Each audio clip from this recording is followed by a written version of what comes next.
US President Trump dialed Prime Minister Modi on the eve of his 75th birthday. In a post on Truth Social, Trump said he wished the Prime Minister a happy birthday. The US leader also referred to PM Modi as his friend and said that he's doing a tremendous job. Trump also thanked the Prime Minister for his support in ending the war in Ukraine. In turn, PM Modi expressed gratitude for the gesture and reaffirmed India's commitment to deepening the India-US partnership.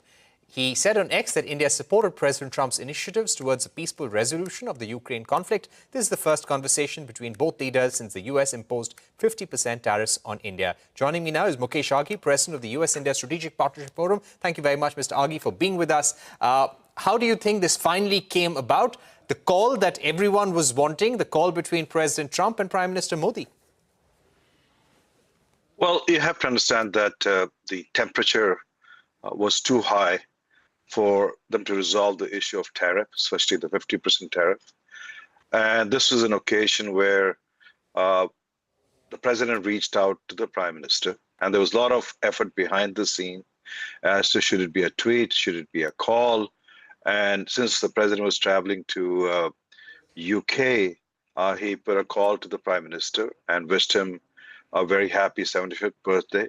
But more important is basically brought the temperature down by insisting that at least congratulating him and talking about why it is important the relation between the two countries, India and the United States, but more importantly, restarting the trade negotiation. So the effort has been put in by the president, and the prime minister has been very, very kind, in a sense, reciprocating in a very warm manner to the president, but at the same time opening the dialogue between the two countries as the trade negotiators start talking about how do you bring the tariff down to a reasonable level itself. Right. What do you think happens next? The Indian Commerce Ministry has put out a statement.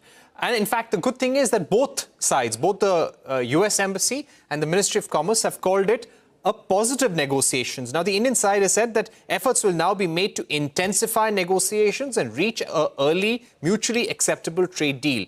How soon do you expect the deal to be announced now? Well, we are not out of the woods. You have to understand, it is not just about a trade deal. You have within the White House a group of people who are not very supportive of this partnership. And you can see the announcements and statements coming out from them. You also have vested interest, countries who are neighbors who are not keen to have this relationship to move forward. So it is important to understand that it is just a starting point to be able to take this relationship back to the right direction. So while we manage all the statements and the negative opinion being cited by vested interest, it is critical that we are able to bring the tariff down below 25%, because it is impacting India's exports, it's impacting jobs itself. And from that perspective, I think it'll take some time. I know there have been statements made that it'll happen by October or November. I think we should not put any timelines to it, because it's important we set the right expectations and conclude it as soon as possible, because it does impact a lot of low-end exports from India, which creates jobs substantially. So I would say that let's tone down the expectations and focus on getting the job done. Right.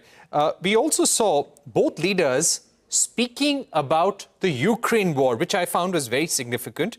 The Prime Minister said that India supports US initiatives for a peaceful resolution of the Ukraine conflict. The President said that Prime Minister Modi is doing a tremendous job, and he thanked PM Modi for his support in ending the Russia-Ukraine war. While the details of the talks and the negotiations so far are not in public domain, we can't speculate on it either. But do you think now there is an understanding in the White House that India is also doing its bit diplomatically behind the scenes to help end the war?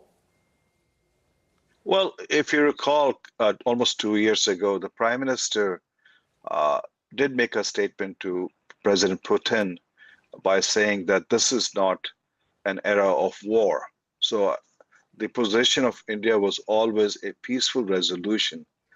And somehow what we are seeing is that India got roped in by saying that it's fueling the war in Ukraine by buying Russian oil. Statements being made by Peter Navarro calling a blood money or Modi's war itself. India has always said that we need to find a peaceful resolution to the war between Ukraine and Russia itself. Now, as far as the Russian oil goes, this was in conversation, partnership with the Biden administration to procure Russian oil. And I think that has gone on for the last few years itself.